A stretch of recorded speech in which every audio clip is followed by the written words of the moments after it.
With just 33 days left until the midterm elections, we've got a good sense of the key races that will likely determine the balance of power in the Senate. All eyes, of course, are on Pennsylvania, where Democrat John Fetterman has a real shot at flipping a Republican seat if he could beat New Jersey resident Mehmet Oz. In Wisconsin, the polls show a tight race between incumbent Senator Ron Johnson and his Democratic challenger, Lieutenant Governor Mandela Barnes.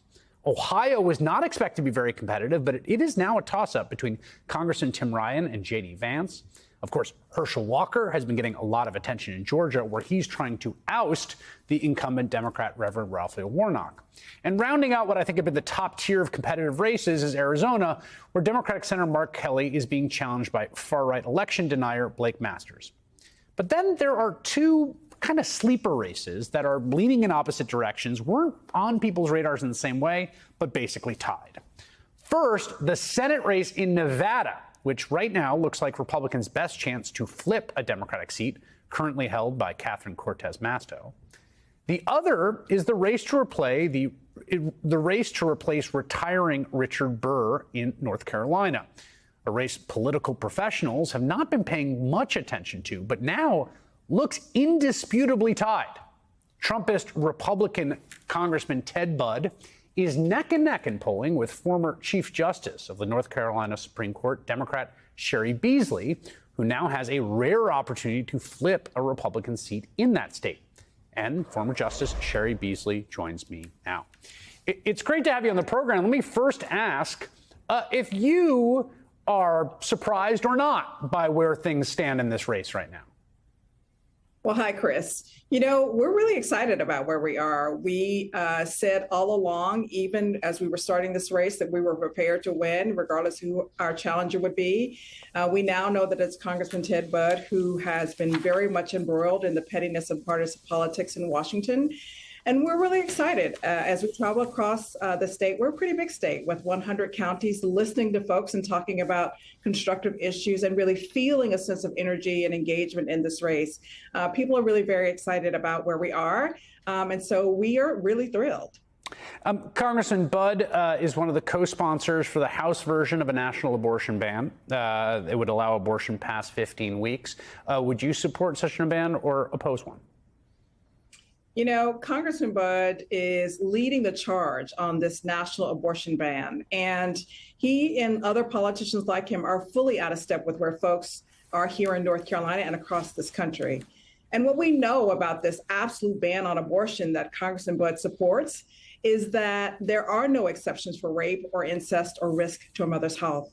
And what that means is for women who are sexually assaulted, that they will have to carry these pregnancies to term. For women who have miscarriages that their bodies won't release, or ectopic pregnancies, or septic uteruses, women will not be able to get the life-saving treatment that they need, which is an abortion, and women will die. And that is absolutely unacceptable. I will fully support and fight to make sure that Roe versus Wade becomes the law of the land. You know, I think several months ago this summer, it seemed very unlikely that Democrats could possibly retain both the House and the Senate. I still think it's not the most likely outcome, but it seems a possibility, which would mean the possibility of actual unified Democratic governance again.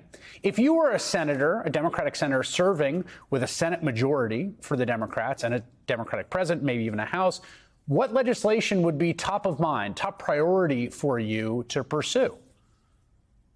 You know, as I'm traveling across the state, what's top of mind here in North Carolina is folks are making sure that they have the jobs they need to take care of their families, and they are deeply concerned about rising costs. They want to know that the next senator is going to fight hard to lower costs. And my opponent, Congressman Ted Budd, has had every opportunity in his service in the last 6 years in Congress to fight hard to do that. But he'd much rather complain about it than do something about it.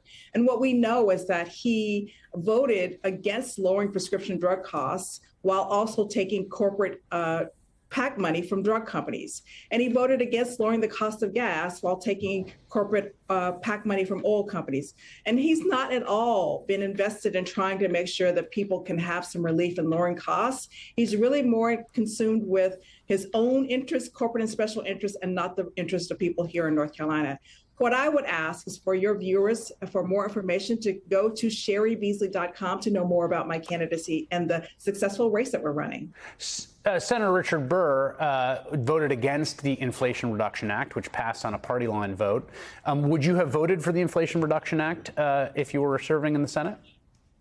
Well, I certainly would have. I mean, we certainly know that it is legislation that would allow us to focus on our Made in America economy, to make sure that we are focusing on manufacturing and tech industries, which need to bolster our Made in America economy, and to make sure that good, talented folks here in North Carolina can produce the goods that we need here in our everyday lives. It will certainly help to bring the cost of goods down. And we certainly know that in so many ways, inflation has been caused by rising prices and the linkage to the supply chain problems. And so it is important that Congress and the Senate take constructive action to really get a handle on this. And that's what people in North Carolina really want.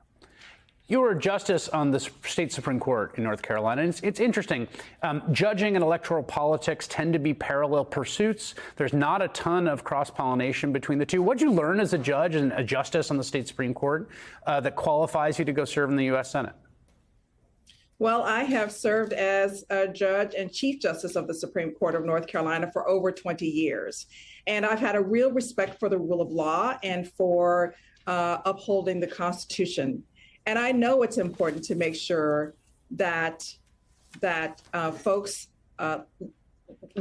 apply the rule of law, and that we have congresspeople and senators who are working hard to make sure we pass legislation that works for folks here in North Carolina. The IRA also allows Medicare to negotiate drug prices down, and it does for seniors and caps insulin, but so many folks here in North Carolina need that kind of relief. And Congressman Budd, as we well know, has taken drug money and not voted in favor of making sure we lower drug costs for folks here in this state. Final question for you. Governor Roy Cooper is very popular in North Carolina. He's a Democrat in a very closely divided state. I think his approval rating's on 60%. What have you learned from his popularity?